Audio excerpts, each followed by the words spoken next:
प्रभु यीशु मसीह के मधुर और मीठे नाम में आज दिनांक 8 अक्टूबर दिन रविवार को हम आप सब श्रोताओं का हार्दिक स्वागत करते हैं। आज के दिन के लिए जो वचन है लिया गया है कुलुस्सियों की पत्री उसका पहला अध्याय 28 पद। वचन कहता है, जिसका प्रचार करके हम हर एक मनुष्य को जता देते हैं और सारे ज्ञान से हम एक मनुष्य को सिखाते हैं कि हम हर एक व्यक्ति को मसीह में सिद्ध करके उपस्थित करें।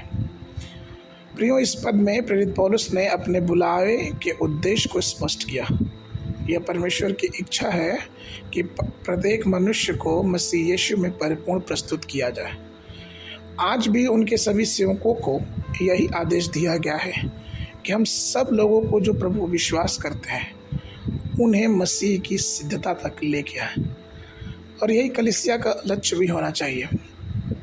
एक दिन की बात है कि कलीसिया में पादरी साहब ने जब उपदेश समाप्त किया तो उन्होंने लोगों से कहा कि आइए हम अपने आप को सिद्ध करें, क्योंकि हमारा प्रभु यीशु मसीह उन सब सिद्ध लोगों को लेने के लिए दोबारा आ रहा है।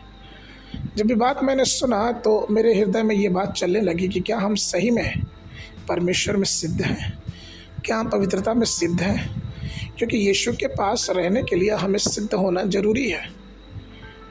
यीशु मसीह के अंदर तो हजारों गुण थे। यीशु मसीह नम्रता में सिद्ध थे, प्रेम में, उपकार में, प्रार्थना के जीवन में, अनुग्रह में, दया में, अन्य गुणों में वो सिद्ध और परिपूर्ण थे। तो क्या एक मनुष्य का इतना परिपूर्ण होना संभव है? कई बार तो लोग ये कहते हैं कि ये संभव ही नहीं है कि एक मनुष्य संसार में रहते हुए इन सब बातों में सिद्ध हो। लेकिन बाइबल इसके विषय में कुछ दूसरी बातें करती है। बाइबल ये बताती है कि जब हम प्रभु यीशु मसीह को ग्रहण करते हैं तो उसकी आत्मा हमारे जीवन में वास करती है, अर्थात पवित्र आत्मा। और तो और यीशु मसीह खुद हमारे जीवन में वास करते हैं, और चूँकि उसकी आत्मा जो पवित्र है वो हमारे जीवन में वास करती है, इसलिए प्रभु का गुण अपने आप ही हमारे जीवन में वास करता है। अब यह हमारे ऊपर है कि क्या हमने उस गुण को अपने संसारिक जीवन में प्रकट किया कि नहीं। क्या हमारा चाल चलन, हमारा जीवन उस गुण, विश्वास और मार्गदर्शन के द्वारा जो पवित्र आत्मा हमारे जीवन में देता है उसके द्वारा चल रहा है कि नहीं। इसलिए प्रियो, ये जरूरी है कि हम प्रभु यीशु मसीह को अपने जीवन में पूर्णतः उतार लें, उसके साथ चलें, उसके साथ उठे बैठें और बड़े अनुग्रह से उसकी छवि को अपने जीवन में ले लें, क्योंकि वो प्रभु है जो हमें अपनी आशीषों से और अपनी बरकतों से परिपूर्ण करेगा। आज के मनन के लिए पहला यूहन्ना की पुस्तक उसका 3 अध्याय 2 पद।